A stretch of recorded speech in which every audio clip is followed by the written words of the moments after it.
to navigate, there's two things you need to know. And the first is, where the hell are you? Exactly, precisely, right? Razor sharp. What's good about you and what's bad about you? By your own reckoning. You don't have to, you can ask other people, but this is a game you play yourself. It's like, as far as I'm concerned, I'm taking stock. What is it that's okay about me and what needs some work? And you got to watch to not be too self-critical when you're doing that too, because that can just be another kind of flaw. And then the next is, okay, well, where are you going? What's your destination? Well, and that's what the frame is. Now, you could do that in a very sophisticated way. And you do that by thinking consciously about who it is that you are in an articulated manner and where you want to go and why and how you're going to get there. And people hardly ever do that. That's come as such an absolute shock to me as an educator. Because one of the other programs, I use this in my classes. One of the other programs in this suite of programs is called the Future Authoring Program, and I started developing it in my Maps of Meaning class, which is where some of this material is from. And I got students to write about their past. It's like, okay, we're talking about stories, so let's tell your story. Who are you? How did you get here? And what are you now? That usually helps people put things to rest, although it's quite stressful while you're doing it.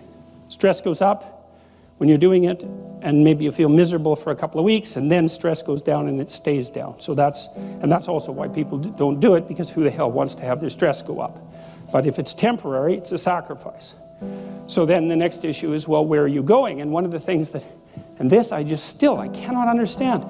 These students that have been in education system for 15 years, 14 years, high-end students, most of them, not once in their whole bloody life did anyone ever get them to sit down for like a day and say, all right, justify your existence. Like, well, seriously, it's like here you are in university, you're taking a bunch of courses, you've got some sort of vague career plan. It's like, defend the damn thing a bit, since you're going to go live it and everything. You're staking everything on it. It's like, what's your damn plan? And why are you so convinced that it's not the plan of a babbling fool? Because if you haven't thought about it, then it is.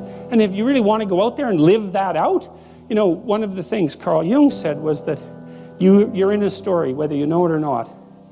And then he made two nice comments about that. If it's someone else's story, you're probably going to get a bit part. And it might not be the one you want. And if it's a story that you don't know, it might be one with a really bad ending. Or maybe it's just bad, period, with a worse ending.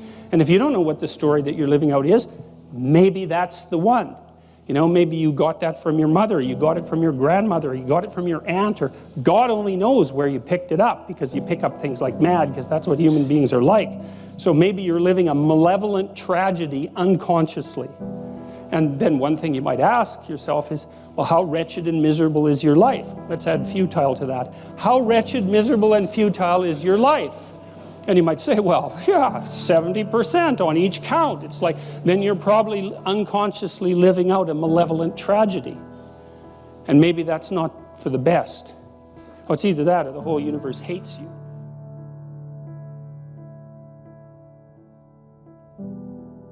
Getting away plus getting forward are separate motivational systems, and if you can add them together, it's real potent. And part of the reason why in the future authoring exercise that you guys are going to do as the class progresses, you're asked to outline the place you'd like to end up, which is your desired future, and also the place that you could end up if you let everything fall apart, is so that your anxiety chases you and your approach systems pull you forward. You're maximally motivated then. And it's important because otherwise you can be afraid of pursuing the things that you want to pursue, right? And that's very common. And so then the fear inhibits you as the promise pulls you forward, but it makes you weak because you're afraid. You want to get your fear behind you, pushing you. And so what you want to be is more afraid of not pursuing your goals than you are of pursuing them. It's very, very helpful. And lots of times in life, and this is something really worth knowing, and this is one of the advantages to being an autonomous adult, is you don't get to pick the best thing. You get to pick your poison. You have two bad choices, and you get to pick which one you're willing to suffer through. And every choice has a bit of that element in it. And so if you know that, it's really freeing, because otherwise you torture yourself by thinking, well, maybe there's a good solution to this, compared to the bad solution. It's like, no, sometimes there's just risky solution one, and risky solution too. And sometimes both of them are really bad, but you at least get to pick which one you're willing to suffer through, and that actually makes quite a bit of difference, because you're also facing it voluntarily then, instead of it chasing you, and that is an entirely different psychophysiological response. Challenge versus threat, it's not the same, even if the magnitude of the problem is the same. And so putting yourself in a challenging, let's call it mind frame, you can't just do that by magic. Putting yourself in a challenging mind frame is much easier on you psychophysiologically, because you don't go into the generalized stress response to the same degree. And you're activating your exploratory and seeking systems, which are dopaminergically mediated and that involve positive emotion.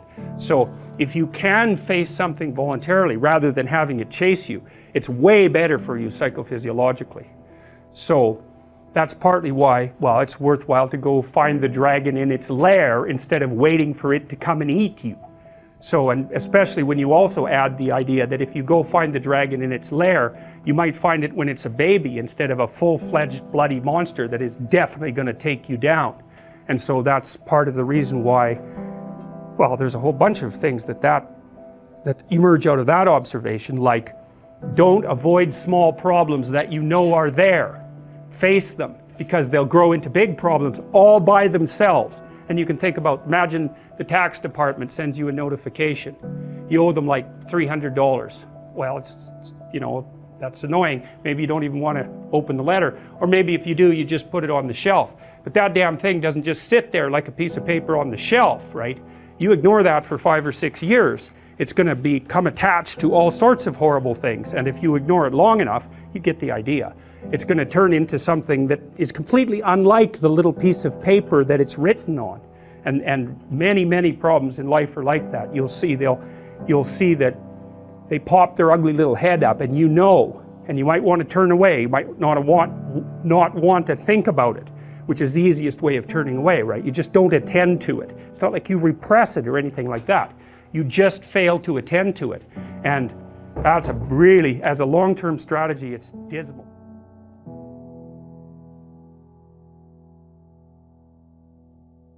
So anyways, you know, we got students to start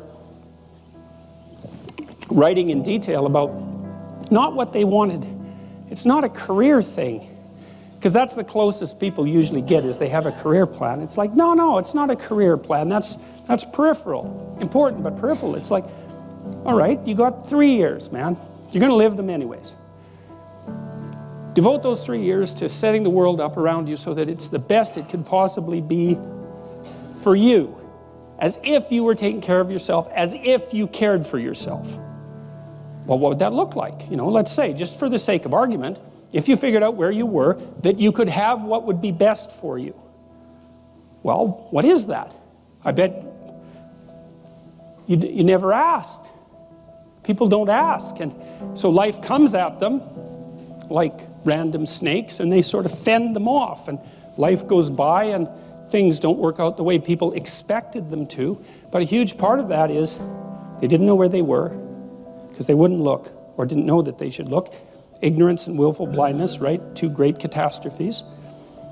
And they never figured out where they wanted to go or why. Now, there's a problem with figuring out where you want to go. And the problem is that you make your conditions for failure clear to yourself. And people don't like that. So if you keep yourself in the fog, then you can't tell when you screwed up. Now that isn't so good, because you're still screwing up. You're just too blind, self-blind to notice. Although in the short term, that's less painful.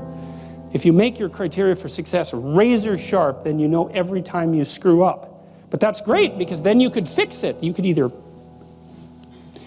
repair the behavioral inadequacy or the conceptual inadequacy that you're using as a tool in that situation, or maybe you could adjust your damn plan. Either way, you can fix it. And so, okay, so you're living in one of these bloody things, and you might as well, it seems to me, you might as well make it the best one you could live in, because you don't have anything better to do.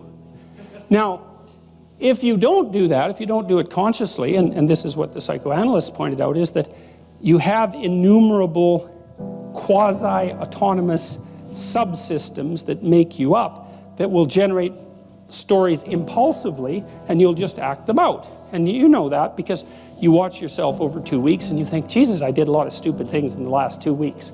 And you think, why? And it's because you're a collection of somewhat random, quasi-autonomous personality units, and lacking a leader, they're just going to fire off whenever they want, you know. First you're hungry, then you're thirsty, then you want to go to bed with your wife, you know. Then you want to sleep in, then you want to tell your boss off, then you want to curse at the guy that cuts you off in traffic. It's like, you're kind of like a 2-year-old, you know, just it's one emotional frame after another vying for dominance. There's no overarching hierarchy, and there's no king at the top.